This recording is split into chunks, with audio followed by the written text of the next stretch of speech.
Welcome to my YouTube channel, Ek Din Ka Raja. Today we are going to talk about polycythemia vera. It's a clonal myeloproliferative neoplasm with trilineage hyperplasia and predominant erythroid proliferation. The peak age at presentation is 60 years. It is less common below 40 years of age and very rare in children. Males are more commonly affected than females. Hematopoietic stem cell is thought to be the cell of origin for polycythemia vera.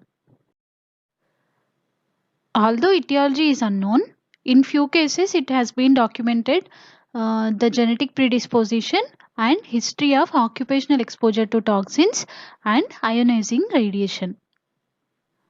Blood and bone marrow are the most common sites of involvement, although any other organ can be damaged because of vascular consequences of increased RBC mass and platelets.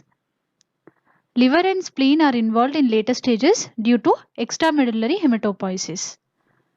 Patients usually present with symptoms related to thrombotic and hemorrhagic events and symptoms due to hyperviscosity like headache, blurring of vision, paresthesias, etc.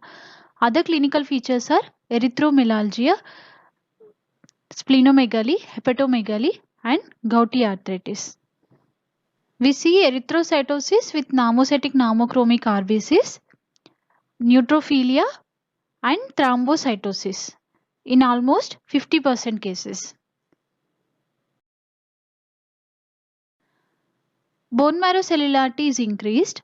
Rarely patients may have normocellular marrow also. Panmyelosis with prominent erythroid and megakaryocytic proliferation is seen. Stainable iron is absent. This photomicrograph shows bone marrow aspirate smear showing trilineage hyperplasia. You can see increased megakaryocytic proliferation and other two lineages are also increased. What is the pathogenesis of polycythemia vera? Early myeloid progenitors will have point mutation in JAK2, which activates JAK2, which results in activation of STAT, AKT and MAPK pathways, which in turn causes transcription activation. So it results in growth factor independent cell survival and proliferation, which results in trilineage hyperplasia. What are the phases or stages of polycythemia vera? We have prodromal or pre-polycythemic phase where we see mild to moderate erythrocytosis. In overt polycythemic phase, we see marked increase in red cell mass. In post-polycythemic or spent phase, we have ineffective hematopoiesis, bone marrow fibrosis and hypersplenism. Due to ineffective hematopoiesis, we see cytopenias and extramedullary hematopoiesis.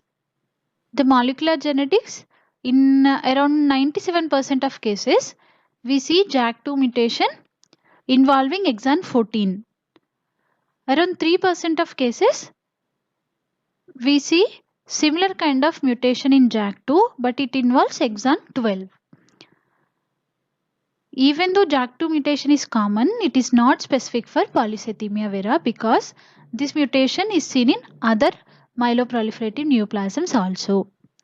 Other common recurrent abnormalities are deletion 20q, deletion 13q, deletion 9p and gain of chromosomes 8 or 9.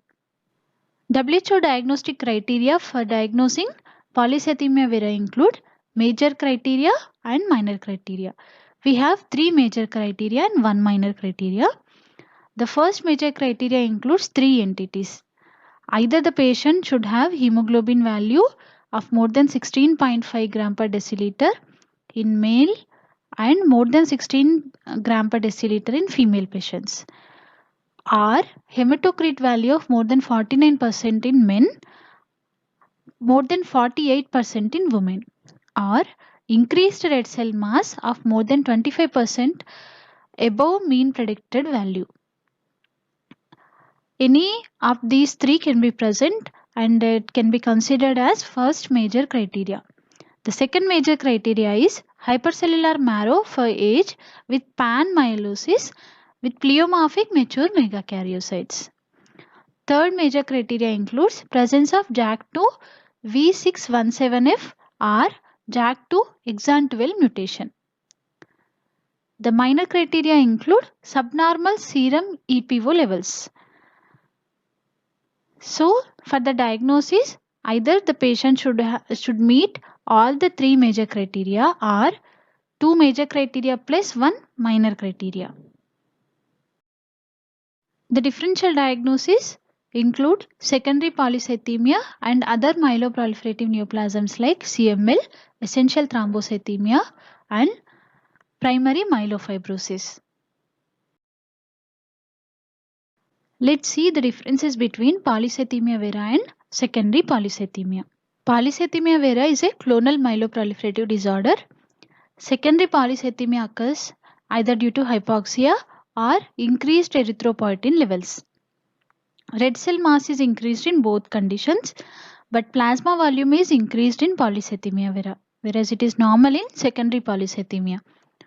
White blood cells and platelets are increased in polycythemia vera due to trilineage hyperplasia.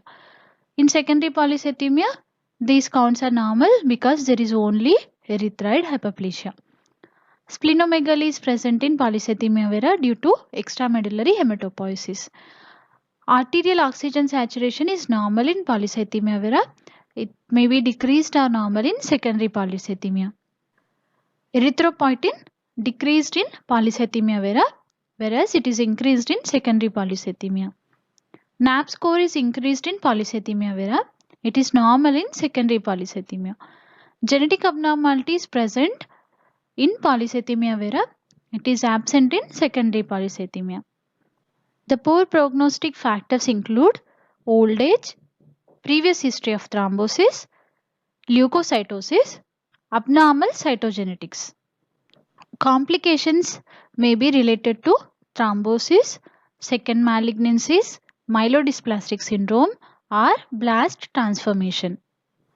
The therapeutic options include phlebotomy with or without myelosuppression, phlebotomy with low dose aspirin, phlebotomy with hydroxyurea in cases of previous history of thrombosis, or JAK2 inhibitors like ruxolitinib.